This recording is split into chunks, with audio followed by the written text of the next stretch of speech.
Tell him, McCluskey. Tell him what time it is. Little Hen says it's time to rock and roll. All you people are so scared of me. Come quietly or there will be trouble. Man, that's just me. I'm Batman. This is Sparta! There is a tiger in the bathroom! I'm an excellent driver. If it bleeds, we can kill it. Quiz, hotshot. Keep the change, you filthy animal. Royale with cheese. You know why they call it that? Because of the metric system? Check out the big brain on bread.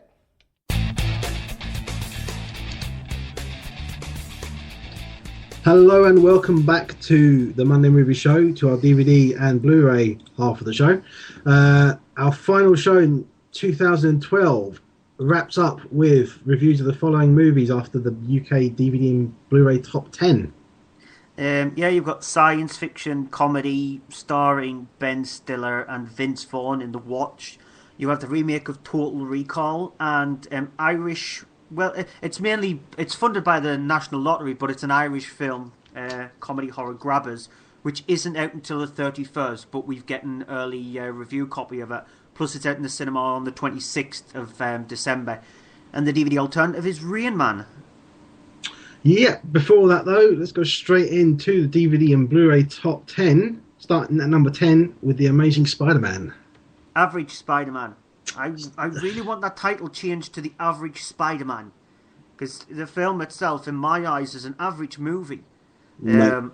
I didn't see the point of having a reboot this close to the last Spider-Man film, but that's not taking away the acting in it, because Andrew Garfield is really good. He's much, much better, in my opinion, than Tobey Maguire. I thought that Andrew Garfield had a much more believable element of Spider-Man than Tobey Maguire did. So he's really good. The bad guy, the Lizard, is rubbish. The CGI, the special effects is not very good at all neither. The film itself is just very average. I'm actually going to be working on something for Following the Nerd regarding Spider-Man and the Spider-Man films shortly, so hopefully before Christmas it will get put up on the site. So if you are following the Nerd, funny enough, followingthenerd.com, keep an eye out for there, because there's great things going up on there, just to plug that, and I shall be posting that on there at some point too. Moving on to number 9, Mrs. Brown's live tour, Good Morning.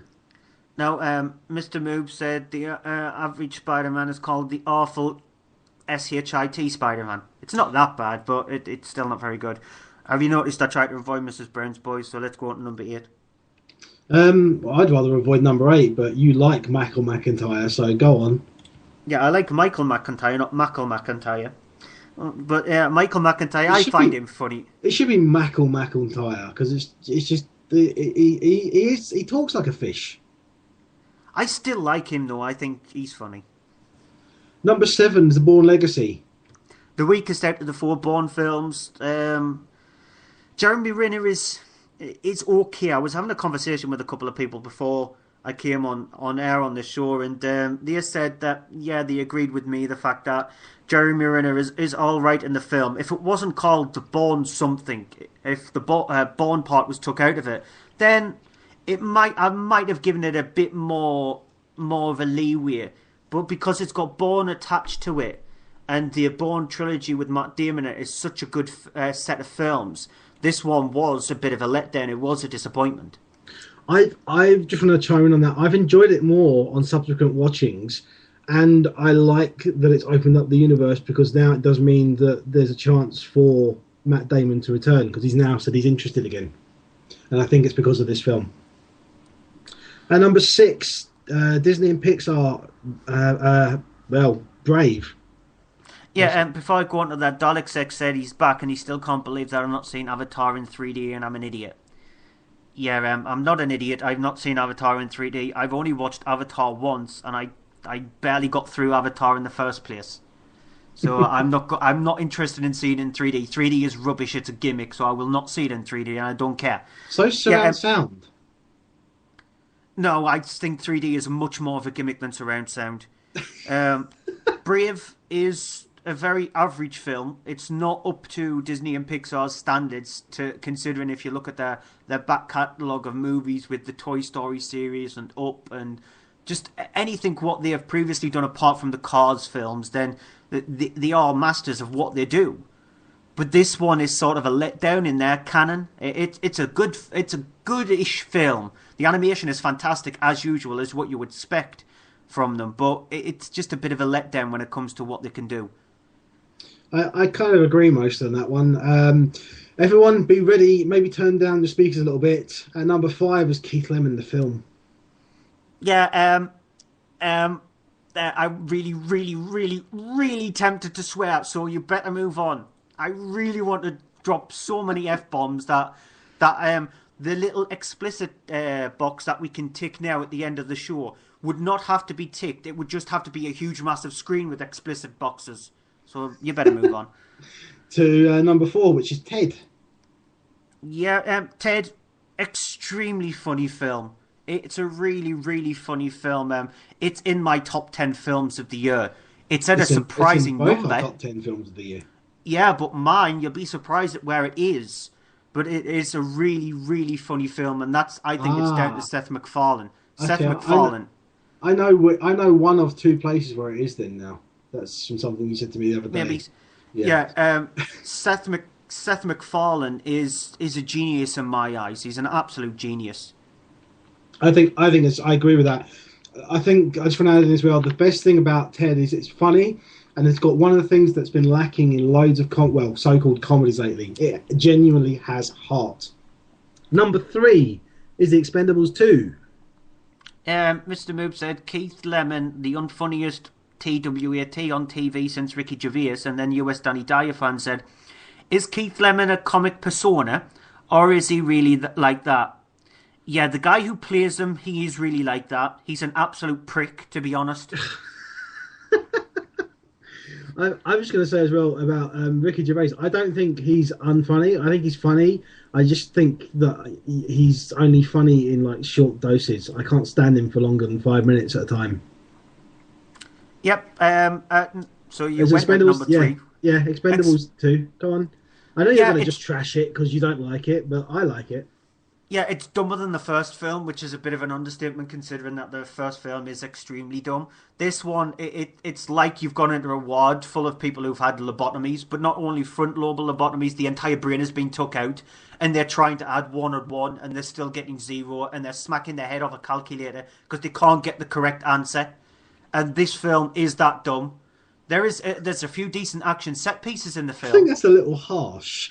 No, it is. It's extremely dumb. We were originally going to have the dumbest film of the year category, but we decided to leave it out, and this one would have won in my eyes because it's insanely dumb.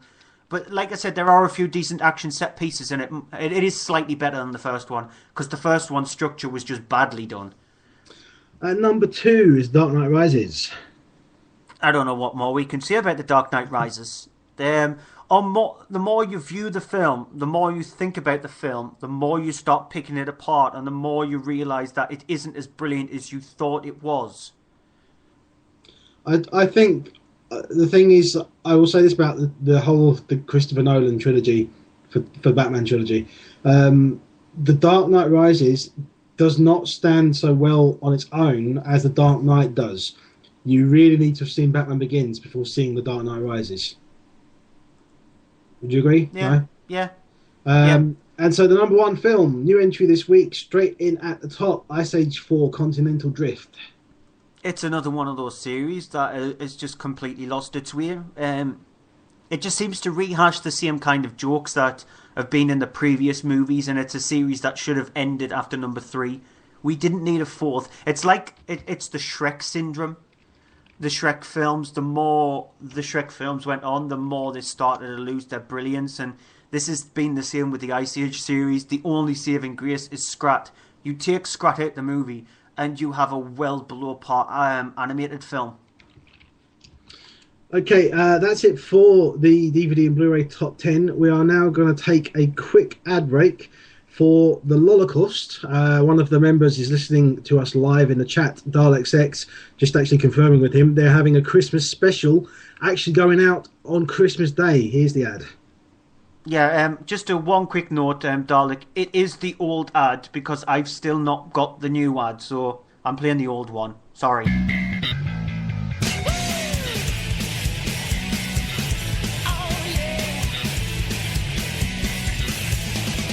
Kids, there's nothing more cool than listening to a podcast you like. But if someone podcasts in a place or in a way that you find unfunny, that's no good. So what do? First, you say, lol no. Second, you tell them to GTFO. Third, you get some Holocaust in your luggoles. And most importantly, you have to tell someone. Like your parents, your teacher, or a police officer. We are the Holocaust. 9 o'clock, Wednesday nights, holocaust.co.uk. We don't clash with The Apprentice anymore.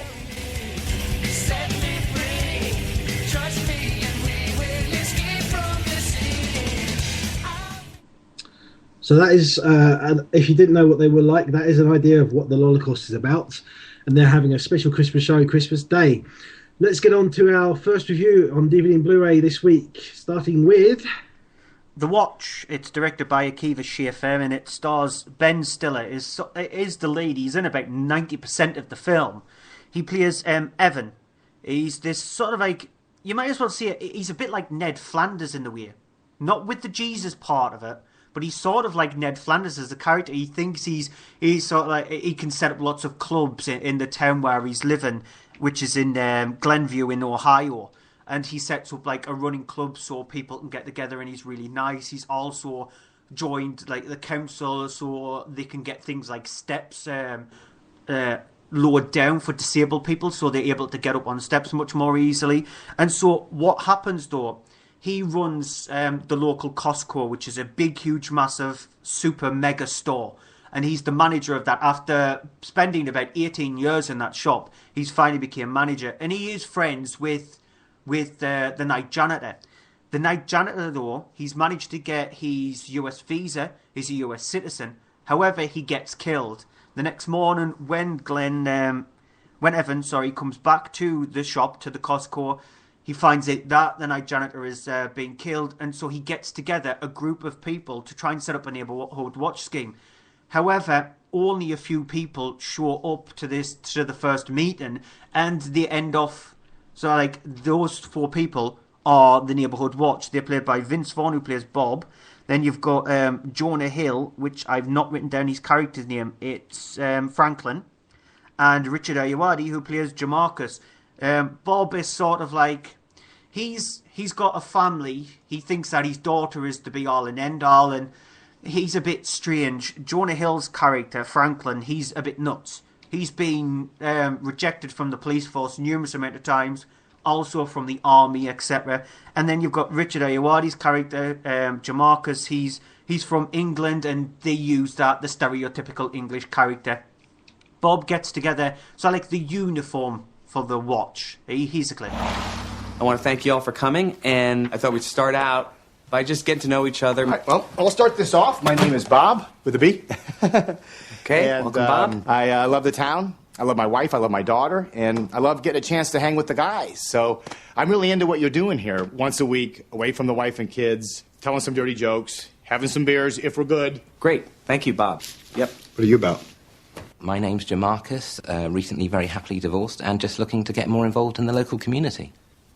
Well, that was simple. Welcome, Jamarcus. Also, I have this one scenario in my mind. Young, sexy, Asian housewife, alone at night, frightened, a noise out by the trash cans. Best call the neighborhood watch. I show up, look heroic, and then, get this, she sucks. Okay. Hit me now. I'm also interested in that happening to me.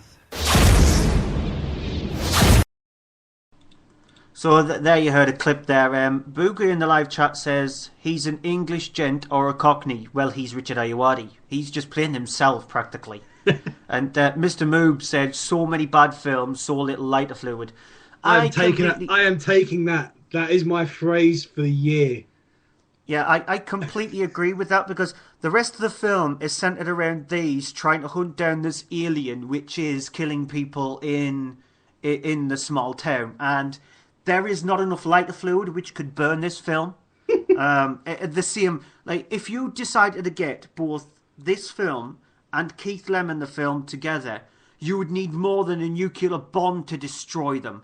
because both of them together, they are god-awful. The Watch on its own is barely passable. It's barely passable. I had a slight little smirk on my face with one scene which involved Richard Ayoade, who's not in the film that much, and I would probably say he's the best thing about the film. There is one scene which made me slightly smirk. It was either me smirking or there was like signs of me having a stroke.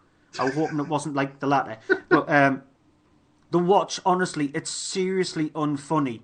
Ben Stiller, when he teams up with Vince Vaughn in anything, they're just, you think, comedy gold. Nope.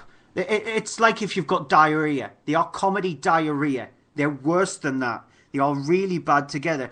Jonah Hill, he proved that he is quite funny in 21 Jump Street, and then he ends off doing films like The Sitter and The Watch. He does something really funny, and then he goes and shoots himself in both feet. He's an idiot for taking up this role, and I don't know why Richard Ayoade thought it was a good idea to be in this film. He should not have been in this film. He's much more better than this. The film itself is avoidable. It's rubbish. Just don't watch it. Yeah, I had to say, and the thing that's more annoying about it is that it's just horribly written. It's not funny, but there's so many other things that there are behind this film that there's enough there. It's just completely wasted, and there's more than enough material behind it that it could have been a really good film, but it's just horribly written and it's just not funny. Yeah, I agree. US Danny Dyer fan nailed it on the head. Said that she thought the pairing was good in Dodgeball. Dodgeball is the only film where the two of them, Vince Vaughn and Ben Stiller, are brilliantly funny together. Yeah, because they're not playing side by side, they're playing opposite of each other. So I think they might work much better if they played opposite each other rather than side by side. When they work side by side on the same team, they really do badly suck. Yeah. Also, one quick note, the special effects on the aliens is awful. It's terrible. It's a really badly designed alien when you do get to see it. Moving on, Total Recall, which is the remake of the 1990 film which starred Arnold Schwarzenegger, which was based on a short story by Philip K. Dick. I had to think there for a second. The man who's responsible for a lot of these short stories that have been made into some brilliant films. This version of the film has the main character played by Colin Farrell, who plays Douglas Quaid, who is a guy who works in a factory, and he travels to his work, which is in one of the last two locations in the world that are habitable after world wars have left a lot of the planet uninhabitable from attacks and chemical weapons and such. There is the... Are you all right? Yeah. There is the United Federation of Britain, which is mostly sort of London and surrounding areas there, and then you have the Colony, which is mostly sort of central Australia. The two of which are connected by, and go with me on this, there is a tunnel which then has this sort of a big sort of transport thing that travels through the core of the Earth to connect the two. He travels along this every day. It's something called the Fall. And he travels along this every day, boring things. His work is just going boring. He's not interested in it. He's not having fun, not enjoying his life. He's married to his wife, Laurie, played by Kate Beckinsale. The two of them are sort of living in kind of the slums of the Colony in Australia. And he's sort of questioning his life and things just not being that great about it. One of the things he's then sort of notices and he's interested in is this thing for a company called Recall, who can implant memories in your mind of you having an experience, whatever you want to do, holidays, affairs, any kind of thing, give you the perfect memory so you can remember it as if it really happened. And when he decides to go there against other people sort of advising him, saying, don't go there, don't mess with your mind, it's not a good idea, he then has an experience where something happens, the police storm the place, and he reacts and kills everyone there. Immediately running home to Laurie, freaked out what's going on. He tells her that he's done this thing, and all of a sudden she attacks him and tries to kill him. Here's a clip. Tell me what is going on. Talk, or we can skip straight to until death do us part. I'm not your wife. We We've been married 7 years. I'm UFB police intel, assigned to play your wife. 6 weeks ago, I didn't even know you. What are you talking about? It's true. Your memory was replaced. Your mind was implanted with a life you think you've lived. Are you keeping up, baby? There is no Douglas Quaid. There never was. You're saying I don't... This... Our marriage... What can I say? A give good wife. Come on. Deep down, did you really believe someone like me would marry someone like you? If I'm not me, then who the hell am I? How would I know? I just work here. As a result of that, then he has to go on the run and try and figure out what's going on, what's happened, and try and figure out which side he's on and who he is. It's an interesting thing that they've remade one of the films. The original one is one of my favourite films of all time. It is what I consider to be Arnold Schwarzenegger's best performance. It's one of Paul Verhoeven's films, and Paul Verhoeven, if anyone isn't aware, is the guy who did RoboCop. So he makes extremely violent and extremely graphic. Well, okay, not extremely violent. He makes extremely graphic films. But Showgirls was a oddity. But he makes these films that are really graphic, and the thing is that then they've made Total Recall, and they've dumbed it down with this because this has been made as a 12A. And the thing is that they've made obviously some changes. They've kept a lot of things in there. So if you know the original, there's a lot in here that you'll recognise. There's some things that you will, I think, genuinely, if you see it, you'll go, okay, that's quite good. That's all right. That works. That's not too bad. A couple of ideas are like, no, I wouldn't have done that. But overall, at the end of the film, I literally was like, you know what? That wasn't too bad. I was expecting a complete and utter train wreck, given other films that have been remade recently, and it's not. It's not a brilliant film, but it's okay in an average sort of way. It's enjoyable. It doesn't get boring. Colin Farrell is more believable in this kind of a role in the character than Arnold Schwarzenegger. Kate Beckinsale, if you know the original, her character is a better character than what was played by Sharon Stone in the original film, because she's actually been composited of more than one character into this film. So there's more for her character to do, and it works. That's one of the things that really does work. That's great. The thing you've got to get past is this whole thing of the travel through the core of the Earth, which is really one of these big MacGuffins that I literally was like, what? Huh? Really? Okay. You've got to be able to go with that, otherwise you will just be literally, what am I watching all the way through it? But if you can go with that, if you like the original, this is worth seeing just as a fact of being curious about it.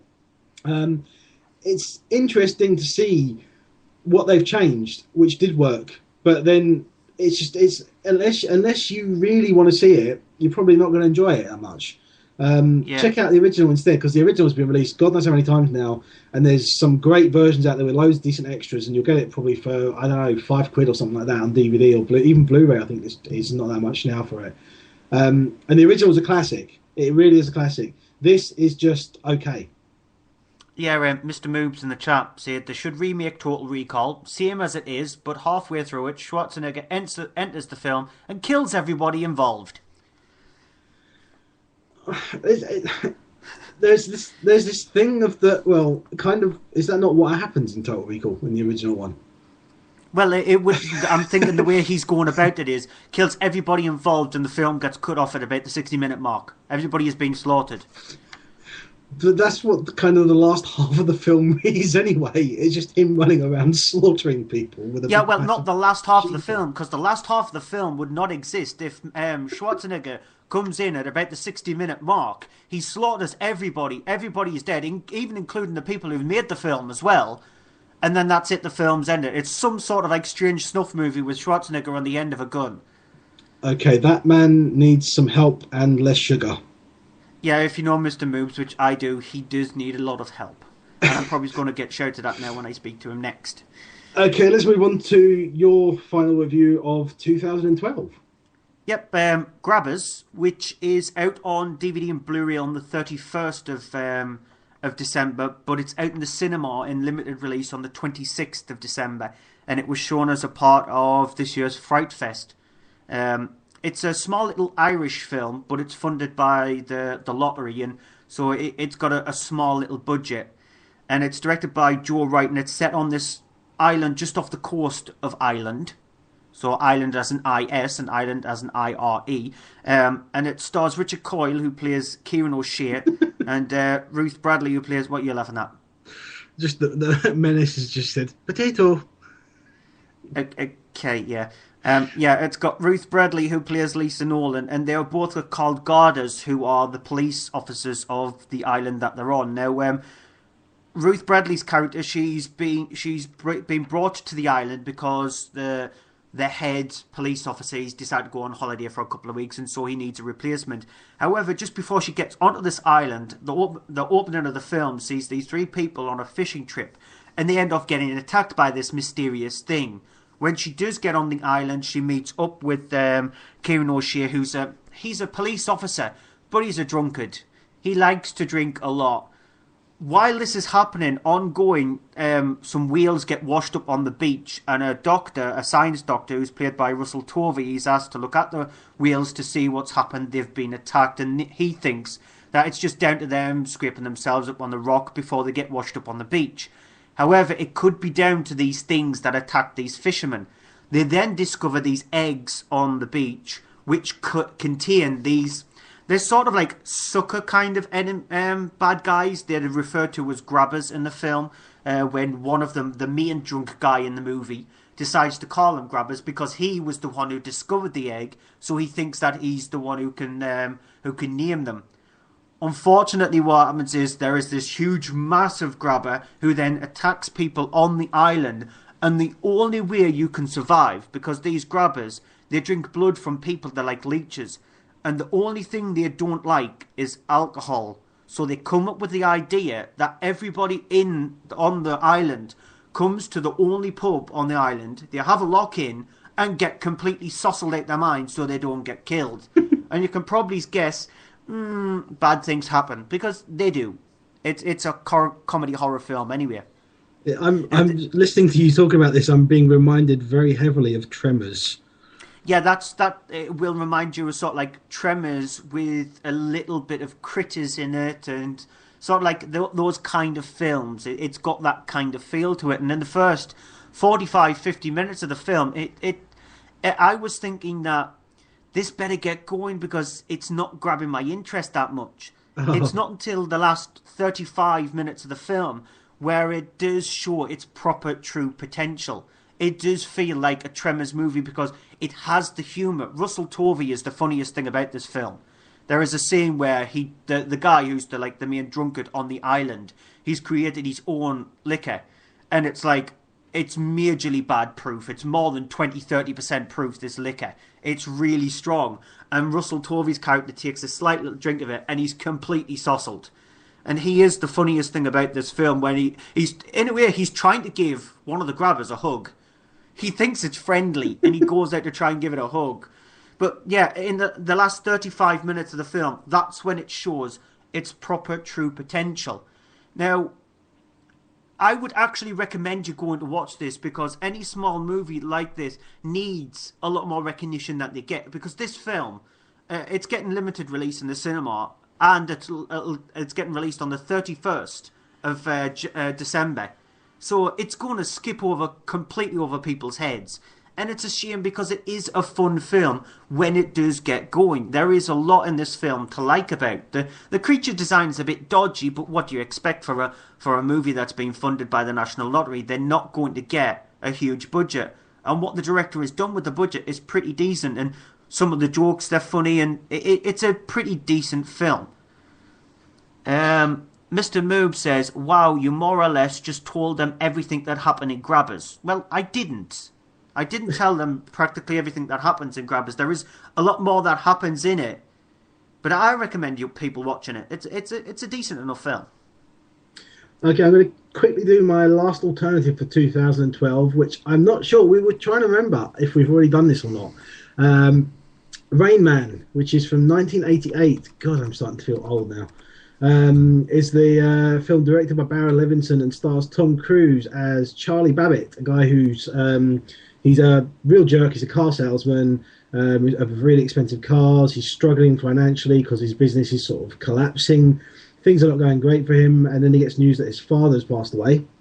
When he turns up for the will reading, he then finds that his father was fairly wealthy. His wealth has been left to somebody else, to an estate, which when he investigates, he then finds out is actually his older brother, which he didn't know about, played by Dustin Hoffman, who plays Raymond Babbitt. His older brother, who it turns out is autistic, and in order to actually he wants to get a part of this money which he feels is owed to him.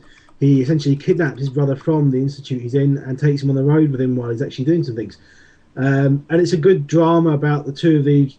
It's kind of like a weird buddy movie with these two brothers on the road learning about each other, and him learning about difficulties of what Raymond suffers from with his autism, and it's a really good film. It's in the IMDb, has a top 250 films for films that have been given really high ratings by people. This is now currently sitting at number 230, which seems quite low, but when you think how many films there are out there, this is in the top 250.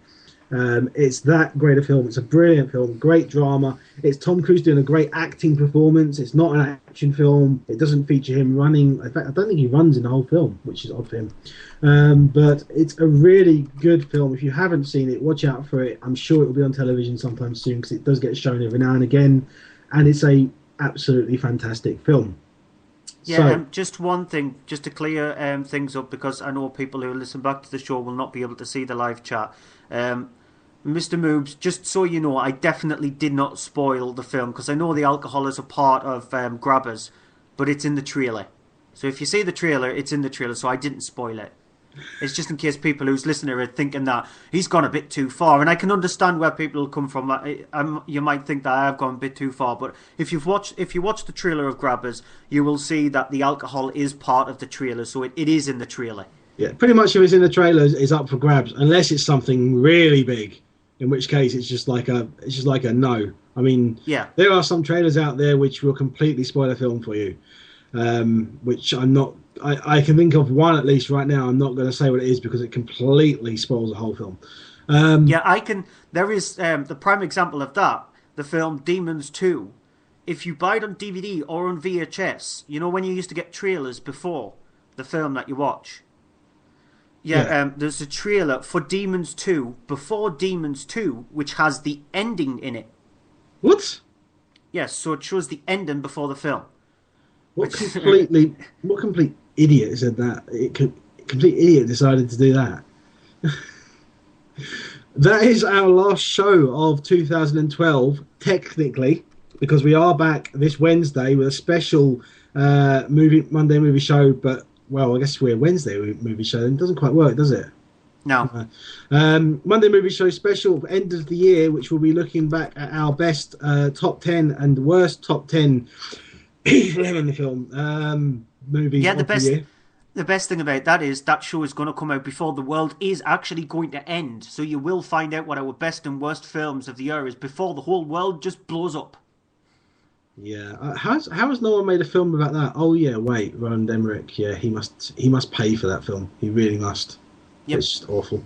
But we're going to be doing our top 10 films of the year and our worst 10 films of the year, and then we will have similar to what we had last year, our Monday Movie Show awards as well, where we will go through our awards for the best films from 20th December last year to 20th December this year. So thank you for listening to us if you've been listening live, and you wonderful people in the live chat. Special thanks to all of Dalek 6, Mr. Moobs, Booger, Menace, US Danny Dyer fan. So, you have a few names there. That show on Wednesday will be on at 7:30 because I think Mr. Moobs joined us about halfway through the show and thought the show was starting at 8:30 for some reason, which I don't get why, because even though we started late, we haven't done a 8:30 show. Yep. No. So Wednesday at 7:30 we'll be back then with our special end of the year show. Barring that, after that, our next show we'll be back on 7th of January, which is a Monday again. When, as Stuart did say in the first half of the show, we'll be reviewing amongst other things. Well, he will be reviewing amongst other things Texas Chainsaw Massacre 3D. Booker says he grows cucumbers. I don't know why he's mentioning that. I don't know what that's got to do with films, but good for you for growing cucumbers. I think he just wanted to get something random in there. And Dalek Sex beat him saying his voice grows cucumbers. So every time he speaks, a cucumber pops out, which is strange. What are these people smoking? I don't know. Don't say cucumbers. I think I better wrap up quickly before we get something. Word of the show, cucumbers. Yes. Movie of the week. The Hobbit. Even though you didn't like it. I did really like it, but I was disappointed by it. The Hobbit. Movie of this week is The Hobbit. Movie of next week is Life of Pi. I'm going to cheat and be like that because I can. So if you are interested in following us and keeping up with us, you can find us on Twitter at Monday Movie Show. I'm at AHDVD. Stuart is at Cryptic Tadpole. Our website is www.mondaymovieshow.co.uk. We are on Facebook. We are on iTunes. We are on YouTube. We are on SoundCloud. SoundCloud, that's the one. We are sort of repeated on followingthenerd.com. Our good friend Mark, who runs that site, updates us on there as well. And as I said, there will be things that I'm working on for their site too. I think Stuart occasionally does, and Stuart always updates the box office top 10 on there as well every week too. And we are part of the podgodsnetwork.com. So until the next show on Wednesday, when we will speak to you regarding our end of the year, and we hope to have you listening to us live at 7:30 on Spreaker. Until then, I've been Andrew. Come on, Dirt Stuart. Come on. Yeah, and a lot of people in the live chat likes to put condiments either on goats or stoats. So on that thing, I think it's probably best for me to do this.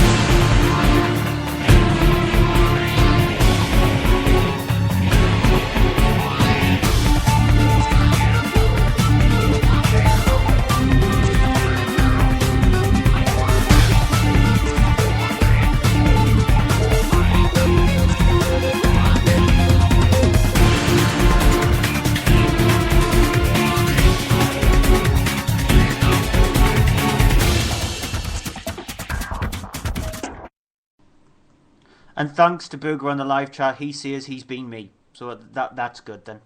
Yeah, I've been me, and Booger's been you. Yes, so over and out.